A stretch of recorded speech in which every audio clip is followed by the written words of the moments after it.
হর হর ভোলে। বন্ধুরা, দ্বাদশ জ্যোতির্লিঙ্গের নবমতম এই বৈদ্যনাথ ধাম, এখানে ভারতবর্ষের সব স্থান থেকে এখানে ট্রেন আসে। এটা হচ্ছে আপনার আসতে হবে জেসিডিতে। ভারতবর্ষের সব বড় শহর থেকে আপনি জেসিডি উদ্দেশ্যে ট্রেন পেয়ে যাবেন। আমি কলকাতা থেকে ট্রেন ধরে জেসিডি এসেছিলাম। এখান থেকে মাত্র 20 টাকা ভাড়া দিয়ে টাওয়ার চকে এলাম। টাওয়ার চকে যাব এবং সেখানে গিয়ে আমি হোটেল নেব। এই হলো টাওয়ার চক। আমি টাওয়ার চকে চলে এসেছি। এখানে একটা হোটেল নেব। এখান থেকে পায়ে হাঁটা পথে বাবার মন্দির, বাবা ধাম। হর হর ভোলে। বন্ধুরা, আমি কম খরচে ভালো হোটেল খুঁজছি, যাতে আমাকে বেশি খরচ করতে না হয়। এক রাত্রি দুদিনে পুরো আমি দেওঘর ভ্রমণ করতে পারি। আর সঙ্গে থাকুন, আপনাদেরকে আমি দেখাতে থাকবো। বন্ধুরা, অবশেষে ভালো বাঙালি হোটেল খুঁজে পেলাম মাত্র 400 টাকার বিনিময়ে। সারিতা, এটা চাটবোর্ড। আশপাশের মধ্যে কোনো ভালো বাঙালি হোটেল নেই। একদম দেখুন রাস্তার ওপরে, এদিকে আপনার মন্দিরের রাস্তা, আর এই দিকটা হচ্ছে আপনার আমাদের রেলওয়ে স্টেশনের দিকে যাওয়ার রাস্তা। এখান থেকে মন্দির মাত্র আপনার হচ্ছে 2 মিনিট হাঁটা পথে। আর এখানে এত ভালো হোটেল, আশপাশের মধ্যে এত কম খরচে ভালো হোটেল আপনি পাবেন না। অবশ্যই যোগাযোগ করে আসবেন। আমি ডেসক্রিপশানে নাম্বার আমাদের দিয়ে দেবো। এখানকার খাবারও খুব ভালো।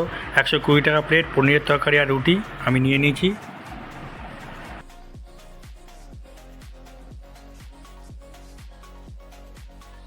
হর হর ভোলে। সকালবেলার টাইম এন্ট্রি করে গেছি, যাচ্ছি ধীরে ধীরে। দুপাশে ব্যারিকেড করা। বন্ধুরা, অবশ্যই চেষ্টা করবেন সকাল সকাল লাইনে দেওয়াতে। অনেক ভিড় হয়। দোতলা থেকে রাউন্ড হয়ে ঘুরতে ঘুরতে তারপর আপনার একতলা থেকে হয়ে তারপর বাবার ধামে ঢুকতে পারবেন মন্দিরের ভেতরে পুজো করার জন্য।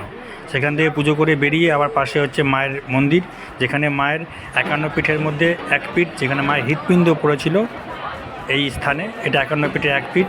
ওখানেও আবার পুজো দেবেন, দর্শন করবেন। মোটামুটি সারাদিনটা আপনার এখানেই কাভার হয়ে যাবে। পরের দিনের জন্য আপনি একটা অটো নিয়ে সাইট সিনগুলো ঘুরতে পারবেন। হর হর মহাদেব। সঙ্গে থাকুন, দেখতে থাকুন, আমি সব ডিটেলস আপনাদের বলতে থাকবো।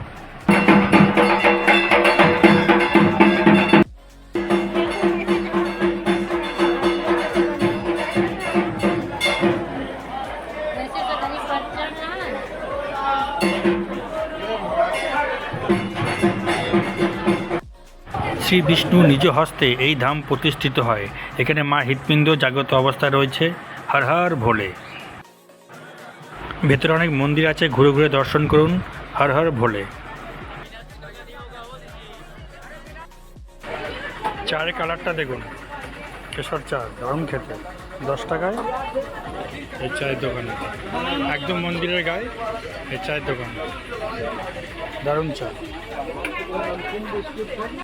বন্ধুরা, পরের দিন সকালে 800 টাকার বিনিময়ে একটা অটো নিয়ে সাইট সিনের উদ্দেশ্যে বেরিয়ে পড়ুন। অবশ্যই এর মধ্যে আপনি প্রথমে যাবেন বাসুকীনাথ ধাম। এটা না দর্শন করলে আপনার এই যাত্রা পূর্ণতা লাভ পাবে না। বাসুকী ধাম করে তারপরে করুন আপনি ত্রিকুট পাহাড়, তারপর তপবন, এগুলো সাইট সিনগুলো ঘুরে ঘুরে দর্শন করুন। এটা হচ্ছে আপনার বাসুকীনাথ ধাম এন্ট্রি গেট। হর হর মহাদেব।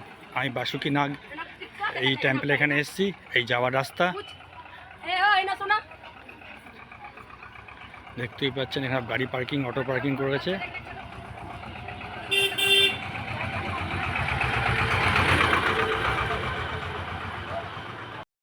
মহাদেব, এখানে অনেক ছোট বড় মন্দির আছে।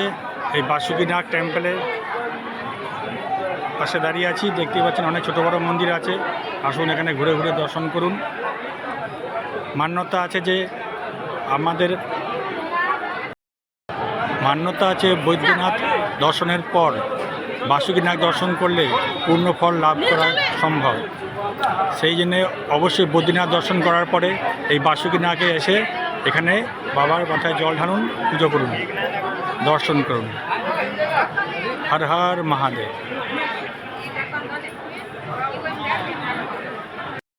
ভেতরে অনেক ছোটো বড়ো মন্দির আছে, ঘুরে ঘুরে দর্শন করুন এবং এখানকার হাতের কাজ অপূর্ব সুন্দর, সেটা সব ঘুরে ঘুরে দর্শন করুন।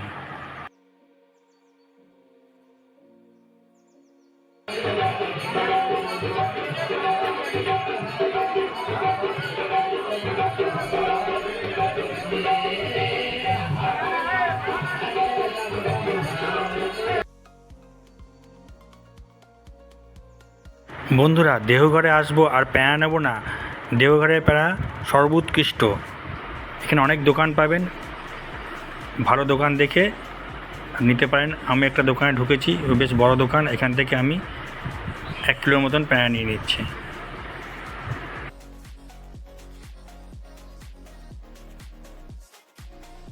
বন্ধুরা, এবার আমি চলে এলাম তিকুট পাহাড়ে। এখানে গণেশ গুহা, হনুমান গুহা দেখতে পাবেন। এখানে বাদুড়ের খুব উৎপাত, এবং সেই জন্য আপনি মোবাইল আর ব্যাগ খুব সাবধান। উৎপাত হবেই না বা কেন, পেটের জ্বালায় ওরা এখানে ওখানে হাত মারছে বা ছিনতাই করছে, যাই বলুন। ও অবলার দিয়ে পেটের জ্বালায় করে বেড়াচ্ছে। আসুন এখানে ঘুরে ঘুরে দেখুন। তারপর চলুন বেরিয়ে পড়ি তপবনের উদ্দেশ্যে। সেখানে গিয়ে ঘুরে দেখি, একটু রেস্ট নিই। বন্ধুরা, গরমের সময়টা অবশ্যই এখানে অ্যাভয়েড করবেন। চেষ্টা করবেন জানুয়ারি ফেব্রুয়ারি মাসের দিকে আসার, তাহলে আপনি পলাশ ফুল বা প্রাকৃতিক সৌন্দর্য দেখতে পারবেন। বন্ধুরা, তপবন চলে এলাম। তপবনে অনেক বড় পার্কিং প্লট। এখানে গাড়ি রেখে সেই গাড়িতে জুতো রাখুন।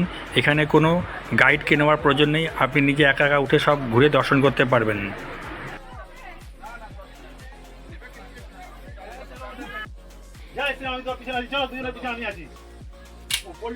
পাহাড়ের ফাঁক দিয়ে যাচ্ছে সবাই, আমাদেরও যেতে হবে। আমি যাচ্ছি আস্তে আস্তে। আমাকে দেখ, এমনি হাত দাও দেখি। হ্যাঁ, যা उसको फॉलो कीजिए चल चलिए जय श्री राम बोलिए।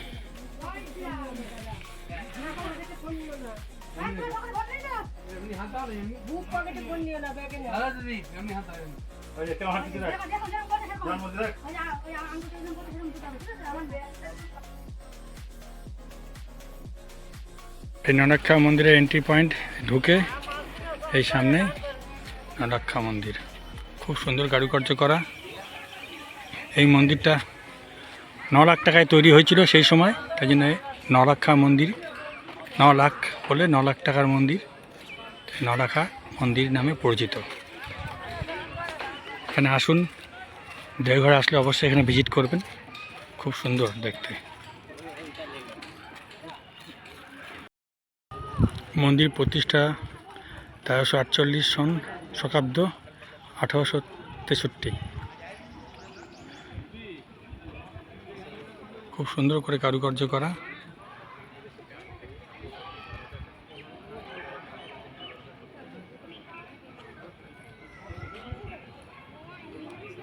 এখানে আসুন, ভিজিট করুন। নৌলাখা মন্দির, 9 লাখ টাকায় এই মন্দিরটা সম্পূর্ণ হয় বলে একে নৌলাখা মন্দির বলা হয়। বন্ধুরা, বিগত 1348 সালে বেলুড় মঠের আদলে নির্মাণ করেন এই মন্দির। কলকাতা নিবাসী রাজমাতা চারুশীলা দেবী 9 লক্ষ টাকার ব্যয় এই মন্দির নির্মাণ করেন। সেই হেতু এই মন্দিরের নাম নৌলাখা মন্দির। এখানে রাধা গোবিন্দর মূর্তি স্থাপন করা আছে। এখানে গেলে অবশ্যই পরম শান্তি অনুভব করবেন। অনেক বড় পরিসর নিয়ে, ভেতরটা খুবই সুন্দর আর অনেক সুন্দর কারুকার্য করা। এখানে বসে আপনি কিছুক্ষণ বিশ্রামও করতে পারবেন। দেওঘরে আসলে অবশ্যই এখানে আসবেন, ভিজিট করবেন। বন্ধুরা, আমার ভিডিও ভালো লাগলে সাবস্ক্রাইব করুন, লাইক করুন, আর কোনো প্রশ্ন থাকলে আমায় কমেন্ট করুন।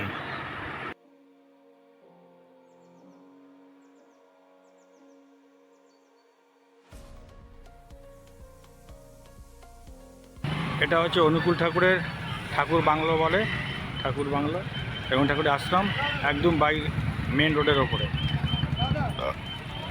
এখানে সব অটো থাকে, খাবার দোকানও পেয়ে যাবেন।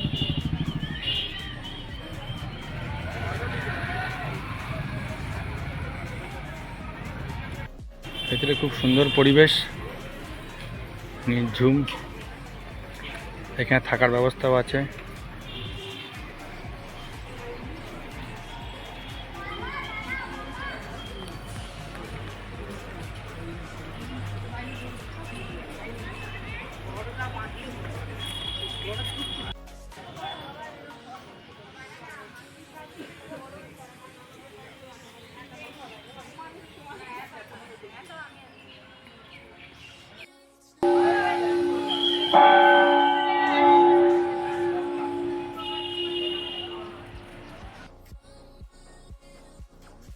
বন্ধুরা, আমার পরবর্তী ভিডিওকে দেখার জন্য, আমার সঙ্গে জুড়ে থাকার জন্য লাইক, শেয়ার, কমেন্ট করুন, সাবস্ক্রাইব করুন।